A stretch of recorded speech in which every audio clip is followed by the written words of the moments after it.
Hey guys, this is विशाल और आज हम पढ़ने वाले हैं अपना मैथमेटिक्स सेकंड में यूनिट फर्स्ट। जैसे कि आप जानते हो कि यूनिट फर्स्ट हम पढ़ रहे थे मल्टी वेरिएबल कैलकुलस। इसमें हमारा सेकंड टॉपिक है ट्रिपल इंटीग्रल्स। इससे पहले वाले वीडियो में मैंने आपको डबल इंटीग्रल्स के बारे में बताया था। आज हम ट्रिपल इंटीग्रल्स के बारे में जानेंगे। जैसे एक अगर एग्जाम्पल ले ले तो I is equal to integration x1 to x2 integration y1 to y2 integration z1 to z2।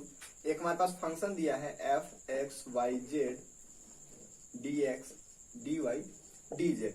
तो इस एग्जाम्पल में हमें देखना है कि कौन किसका लिमिट है।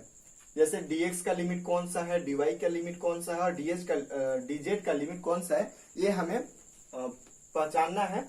और इसके लिए जैसे हमने डबल इंटीग्रेशन में पढ़ा था, उसमें तीन केसेस थे, तीन केसेस में बताया था। इसमें हम बेसिकली दो केस के बारे में जानेंगे। तो चलिए पहला केस हम देखते हैं। If x1 x2 are constant, जो हमारा x1 x2 जो लिमिट है इसको हम कांस्टेंट मानेंगे, राइट।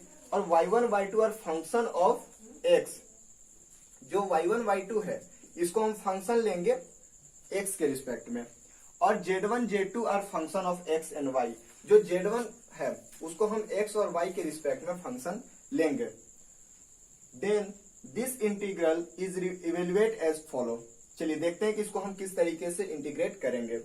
फर्स्ट, पहला हम किसको करेंगे, function F X Y is integrated with respect to Z between the limit z1 and z2। सबसे पहले जो z है, ठीक है, ये जो dz है इसका हम इंटीग्रेशन करेंगे, लिमिट लेंगे z1 से z2 के बीच और x और y के रिस्पेक्ट में।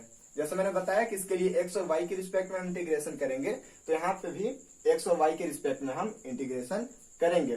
Fix the resulting expression is integrated, जो हमारे पास रिजल्ट आएगा, राइट, जो हमारे पास इसका जो हम इंटीग्रेशन करेंगे तो जो हमारे पास रिजल्ट आएगा उसका इंटीग्रेट करेंगे हम with respect to y between the limit y1 and y2।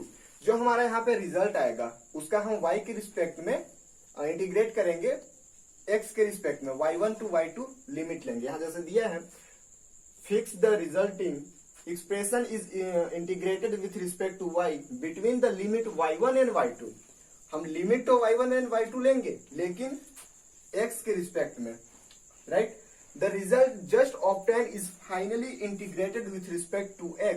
इसके बाद जब हम इन दोनों का इंटीग्रेशन करेंगे उसके बाद जो हमारे पास रिजल्ट आएगा उसको हम x के इंटीग्रेट करेंगे with respect to x from x1 to x2। x1 और x2 लिमिट में हम इसका इंटीग्रेट करेंगे। तो चलिए एक एग्जांपल देता हूं, उससे आपको क्लियर समझ में आ जाएगा।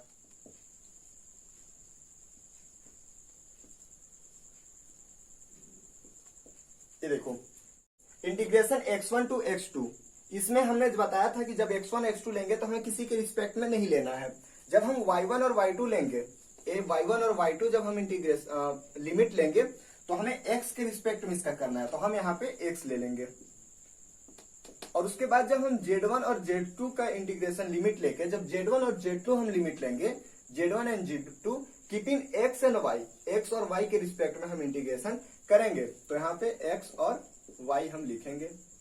आप ऐसे भी लिख सकते हो कि z से पहले क्या आता है, जैसे हम तीन ले x y z ले तो z से पहले क्या आता है, x और y दोनों आता है, तो हम यहाँ x y दोनों ले लिए। y को अगर हम लेंगे तो y से पहले x आता है, तो y के लिए हम x लिए। और जब हम x का लिमिट x लेंगे तो x से पहले तो कुछ नहीं है, इसलिए हम x के लिए कुछ नहीं लेंगे। तो जो हमारे पास यहाँ फंक्शन दिया है x y एंड z, तो आप यहाँ देख सकते हो कि जो हमारा पहला लिमिट है वो किसके लिए है, dz के लिए है, ठीक है, z के लिए है ना। ये हमारा z के लिए लिमिट है तो हम dz लिखे। उसके बाद जो सेकंड हमारा लिमिट है वो y के लिए है तो dy लिखेंगे। और जो पहला लिमिट है, पहला जो इंटीग्रेशन करेंगे वो dx के लिए। तो ये हमारा एग्जाम्पल हो गया। इस तरीके से हम पहचानेंगे कि किसका हमें कौन सा लिमिट दिया गया है। तो इसका सेकंड केस हम देखें।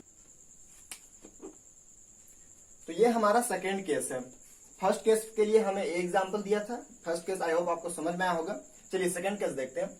If all three pair of limit of x y and z, क्या बोल रहा है कि जो हमारे पास x y और z के लिए जो लिमिट दिया रहता है वो तीनों कांस्टेंट रखेंगे, तीनों को अगर हम कांस्टेंट रखें या फिर तीनों कांस्टेंट रहे, लाइक चलिए एक एग्जांपल देखते हैं, जैसे a टू b हो गया integration c to d and integration e to f।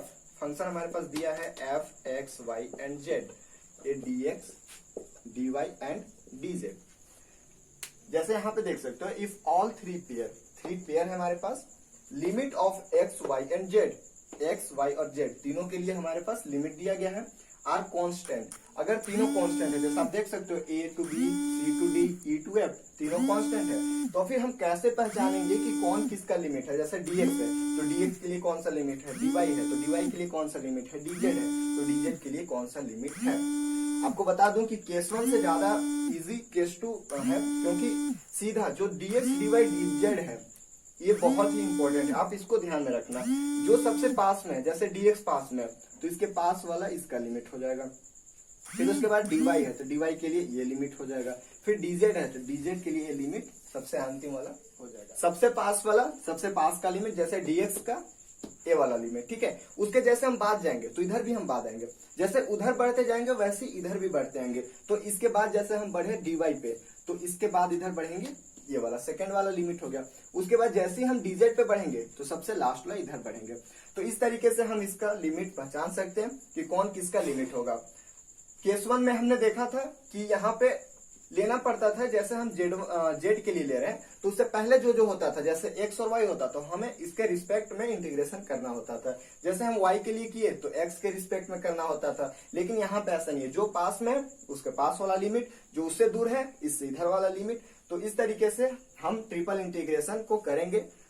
इस वीडियो में इतना ही, मिलते हैं नेक्स्ट वीडियो में, इससे रिलेटेड हम कुछ क्वेश्चन भी करेंगे।